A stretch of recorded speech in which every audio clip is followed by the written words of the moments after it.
Hi friends, இன்றைக்கி knees கிச்சனில் simple சமையல் சீரிஸோட 2வது வீடியோ. இன்றைக்கி நம்ம மேங்கோ தால், வெண்டைக்காய் வேர்க்கடலை பொரியல் இது ரெண்டும் சேர்த்து எப்படி சமைக்கிறதுங்கிறது தான் பார்க்க போகிறோம். இப்போ வாங்க வீடியோவுக்கு போகலாம்.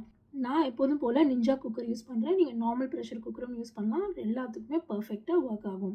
ப்ரெஷர் குக்கர் பேஸில் முதல்ல ரைஸ் வச்சிடலாம். அதுக்கு மேலே ஒரு குக்கர் செப்பரேட்டர் போட்டுட்டு அதுக்கு மேலே ஒரு பாத்திரத்தில் 1/2 கப்பு ஊற வச்ச பாசிப்பருப்பை வச்சிடலாம். அதுக்கு மேலே ஸ்லைஸ் பண்ண ஒரே ஒரு புளிப்பு மாங்காய், அப்புறமா ஸ்லிட் பண்ண 3 பச்சை மிளகா, கொஞ்சம் கருவேப்பிலை எல்லாத்தையும் சேர்த்துடலாம்.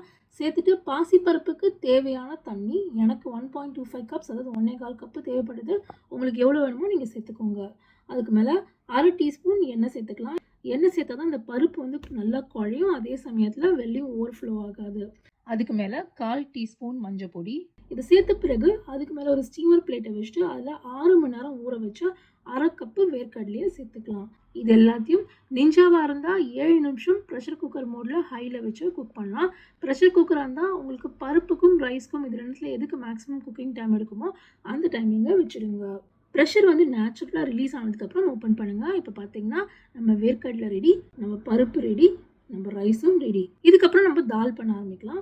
அதுக்கு ஒரு வாண்டிலியில் 20 ml தேங்காய் எண்ணெய் சேர்த்துக்கலாம். எண்ணெய் நல்லா சூடானதுக்கப்புறம் அதில் 1 டீஸ்பூன் ஜீரகம் சேர்த்துக்கலாம். ஜீரகம் நல்லா பொரிச்சதுக்கப்புறம் 3/4 கப்பு பொடிசாக நறுக்கின வெங்காயத்தை சேர்த்துக்கலாம். வெங்காயம் நல்லா கண்ணாடி பதமாக வரணும், அது வரைக்கும் நீங்கள் குக் பண்ணணும். அதுக்கப்புறம் நம்ம குக் பண்ணி வச்சு பருப்பை சேர்த்துடலாம். பருப்புக்கு மேலே உப்பு சேர்த்துடலாம். பருப்பு ப்ரெஷர் குக்கரில் வைக்கும்போது உப்பை சேர்க்காதுங்க, பருப்பு வந்து சரியாக வேகாது. இந்த மாதிரி தனியாக சேருங்க. இந்த பருப்புலாம் மிக்ஸ் பண்ணதுக்கப்புறம் 1 கப்பு தண்ணி விடலாம்.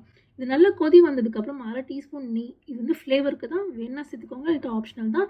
சேர்த்ததுக்கப்புறம் கொஞ்சம் கொத்தமல்லி போட்டோம்னா நம்ம தால் ரெடி. அடுத்து நம்ம வெண்டைக்காய் கறி பண்ண வேண்டியதான். அதுக்கு 30 ml கடலெண்ணெய் சேர்த்துக்கலாம். எண்ணெய் நல்லா சூடானதுக்கப்புறம் அதில் 1 டீஸ்பூன் ஜீரகம், 2 பெரிய பூண்டு பல்லை ஸ்க்ரீனில் பார்க்குற மாதிரி ஸ்லைஸ் பண்ணி சேர்த்துக்கோங்க. ஒரு 2 நிமிஷம் வருங்க. அதுக்கப்புறம் 1/2 டீஸ்பூன் சோம்பு, கொஞ்சம் கருவேப்பிலை இதையும் சேர்த்துட்டு இந்த கருவேப்பிலை நல்லா பொரிஞ்சதுக்கப்புறம் இதில் 3 கப்பு வெண்டைக்காய் சேர்த்துக்கலாம். வெண்டைக்காய் அப்படி குக் பண்ணுங்கிற பேசிக் ரெசிபி நம்ம சேனலில் இருக்க பிகினர்ஸ் கைடு, அதை பார்த்துக்கோங்க. அந்த லிங்க் நான் டிஸ்கிரிப்ஷனில் கொடுத்துட்றேன். ஸோ அதே மாதிரி வெண்டைக்காய் கம்ப்ளீட்டாக ரோஸ்ட் ஆனதுக்கப்புறமா நம்ம வேக வச்சு வேர்க்கடலையே சேர்த்துக்கலாம். சேர்த்ததுக்கப்புறம் உங்களுக்கு எக்ஸ்ட்ரா சால்ட் வேணால் ஆட் பண்ணிக்கோங்க, இல்லாட்டி ஸ்கிப் பண்ணுங்க.